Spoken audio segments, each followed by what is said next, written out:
Simply put, repeating is a key to learning. If you don't repeat information to be learned, you're more likely to forget. According to the Ebbinghaus curve of forgetting, do you know how much you forget without taking notes and reviewing those notes? How about in 20 minutes? It's 47%.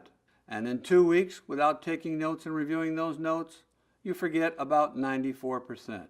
We have a complicated psychological term for people who experience that, and it's called normal.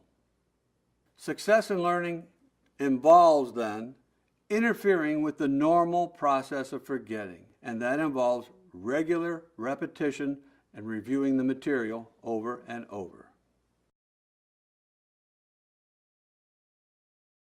It is normal to forget.